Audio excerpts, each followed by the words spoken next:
Some of you who spend time on social media may have seen a particular quote attributed to Dr. Anthony Fauci, apparently expressing his frustration with those refusing to wear masks or get vaccinated. In fact, the quote predates the pandemic by several years and was originally posted by someone else entirely. In early January 2017, Lauren Morell, an author pregnant with her second child, watched the president-elect demand the U.S. Senate repeal the Affordable Care Act, which would threaten the insurance coverage of millions of Americans. My biggest problem with these ACA debates, she tweeted, I don't know how to explain to you why you should care about other people. The post was described as poignant, succinct, and in line with how many across America were feeling about a nascent administration that was seemingly focused on the comforts of a few at the expense of the masses. Well, poignant words are often misattributed. Dr. King was echoing the words of 19th century abolitionist and Unitarian minister Theodore Parker when he said, "The arc of the moral universe is long, but it bends toward justice." But you most often see it attributed to Dr. King. With great power comes great responsibility is often attributed to Spider-Man. But the adage goes back to at least the 1st century in the story of King Dionysius and the sword of Damocles. And reimagining responsibility has been the theme for my sermons this month. Last week, for those of you who were finishing up spring break and missed it, I talked about the responsibility of our faith community to competently and effectively address all aspects of our lives. Not just spiritual, emotional, and moral, but sexual as well. And my responsibility to you as a faith leader to speak out when the marginalized or vulnerable are attacked by elected officials. The first Sunday this month, I talked about moral responsibility and moral discernment. I described Lawrence Kohlberg's stages of moral development. People pass through the stages, gaining new and necessary perspective, which is more comprehensive and differentiated than its predecessors, but integrated with them. But, of course, moral responsibility isn't the only type of responsibility that you think about. Our 4th principle speaks of a free and responsible search for truth and meaning. Search on responsibility on the Unitarian Universalist website, and you'll find articles about social responsibility, corporate responsibility, fiduciary responsibility, as well as the United States historic responsibility to evacuate and welcome Afghan refugees. When thinking of how to wind up this month's series, the phrase rights and responsibilities popped into my head. I think this was probably because I had been hearing so much lately of people demanding their rights regarding one thing or the other, but not so much about them discussing their responsibilities. You probably know what I'm referring to. I shared a quote earlier describing the frustration of many during the pandemic. I'm referring to those who demand their alleged right to not wear a mask or be vaccinated. So that may be a good cue for me to look closely at what a right is and how it relates to but differs from a responsibility. Those bandying about the word right in the COVID-inspired context are no doubt selecting a definition like the power or privilege to which one is justly entitled. What they need to remember is that those powers or privileges are typically granted by governing bodies. And as we learned in our first reading, In 1905, the Supreme Court ruled that a community has the right to protect itself against an epidemic of disease which threatens the safety of its members. Now, things don't typically make it all the way to the Supreme Court. Rights are generally written into laws or declarations or are adopted. For instance, the government may grant its citizens in a democracy the right to choose their representatives by voting or the right to exercise free speech.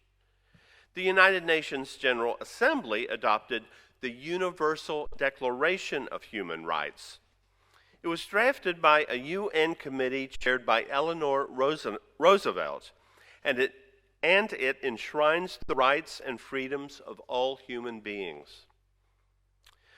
According to the website differencebetween.net, it is important to remember that rights are granted based on an agreed set of behaviors and obligations, with the expectation of mutual respect and cooperation. A right, therefore, is not just a law that allows individuals or governing bodies to do or say anything they wish. It is the foundation or framework on which society as a whole structures or defines itself. Every right manifests itself through a series of obligations or duties that flow outward from the central law like ripples on water. It is these obligations or duties that we commonly refer to as responsibilities. We may think of a responsibility as a moral, legal, or mental accountability, but at least speaking for myself, I don't often think about how you can't have rights without those responsibilities irrevocably rippling out. Rights and responsibilities exist in a reciprocal and symbiotic relationship. We claim the right to be treated respectfully, but that means we have the responsibility to treat others with respect. If you go to trial for a criminal offense, you have the right to a jury of your peers, but you also have the responsibility to serve on a jury when called upon. We have the right to have good representation in government, but we have the responsibility to find out the facts about issues, the candidates, and to cast our vote. In our society, there are lots of rights and corresponding responsibilities. And we have behaviors and obligations, usually at least tacitly agreed upon, built upon our mutual respect and cooperation.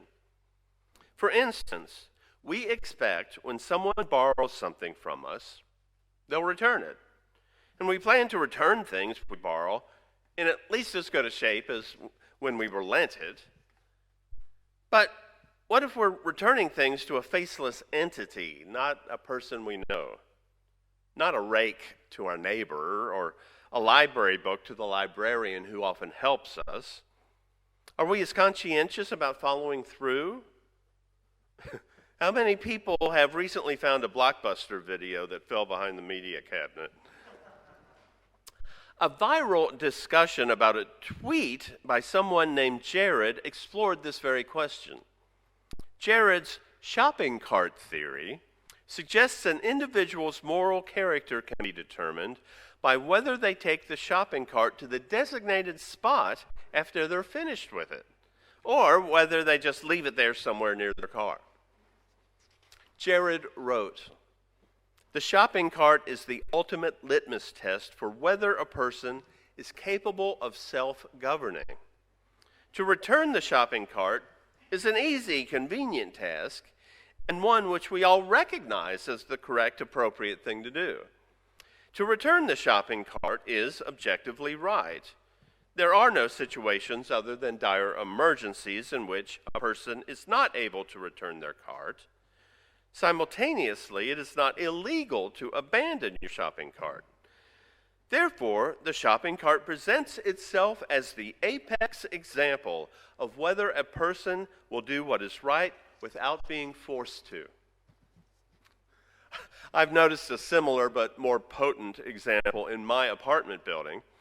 As a tenant, a person has the right to borrow the one hotel cart from the lobby to schlep things from their car up to their apartment, and the responsibility to return it when they're finished.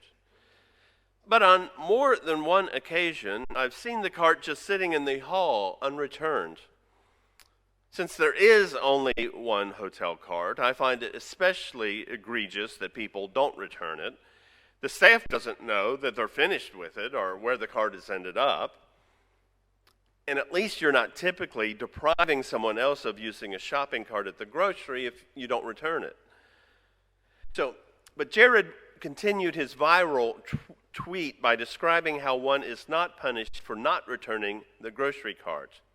And you don't really gain anything by returning it. It's simply a thoughtfulness thing about being responsible.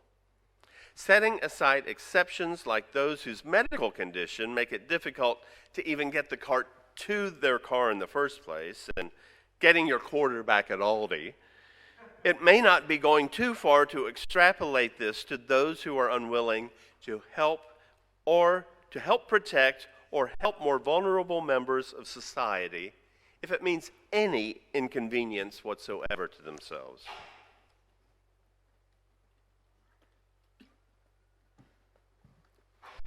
When I continued thinking about folks willing to help others and people actually caring about someone other than themselves, a light bulb went off.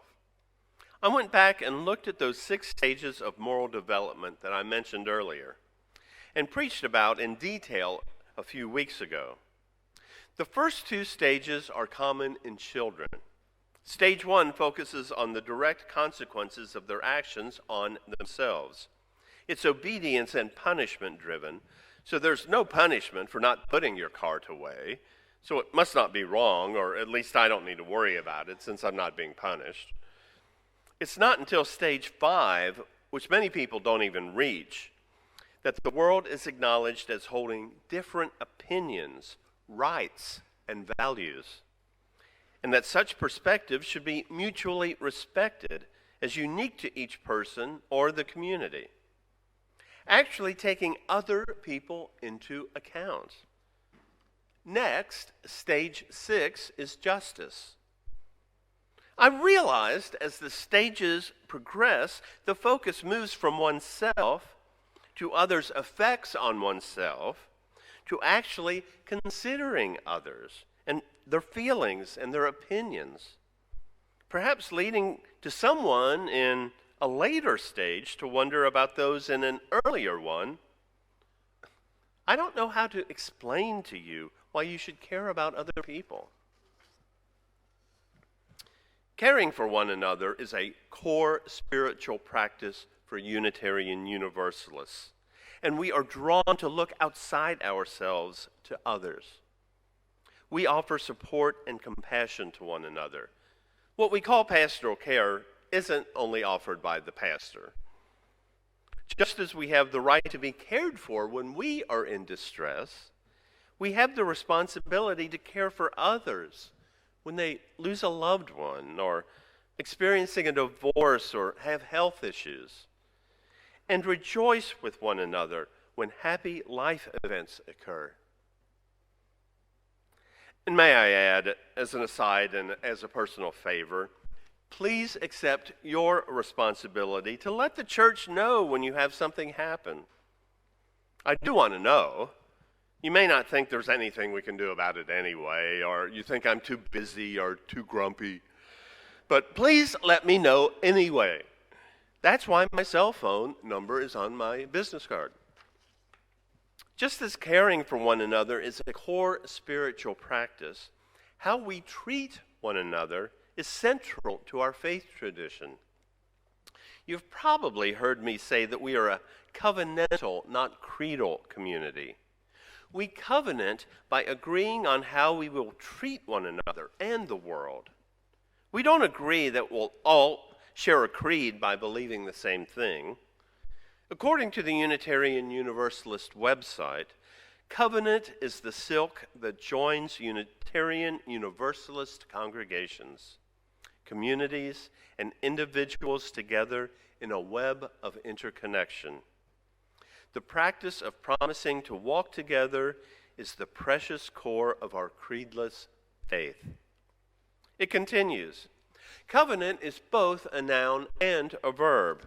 It can be a written agreement among individual community members promising to behave in certain ways, and it can mean to engage in mutual promises with spirit, with other people, and communities.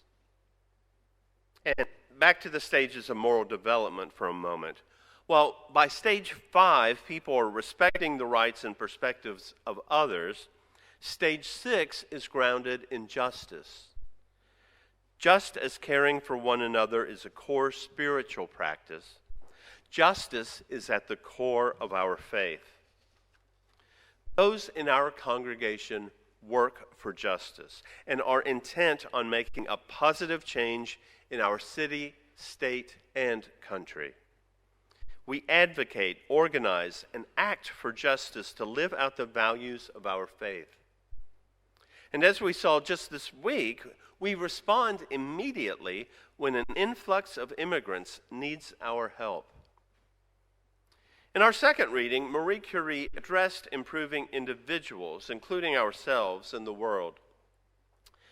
To that end, she said, each of us must work for our own improvement and, at the same time, share a general responsibility for all humanity, our particular duty being to aid those to whom we think we can be most useful. General responsibility for all humanity? Wow, pretty overwhelming. Especially these days when a pandemic has us overwhelmed just making it through the week. But, as Reverend Parker and Dr. King assured us, the arc of the moral universe is long, and it bends toward justice. How do we remain hopeful, keep working, and stay focused when circumstances are feeling overwhelming? Well, luckily, next month I'll be reimagining hope, so stay tuned. But until then, what can we do? We can remember to acknowledge our responsibilities when we consider our rights, our responsibility to others. Think about how we care for and covenant with one another. We are here in community to love and support one another, not just here in church, but in our neighborhoods and in the world. Rest assured, no one will watch our actions and consider our intentions and wonder, I don't know how to explain to you why you should care about other people. Amen.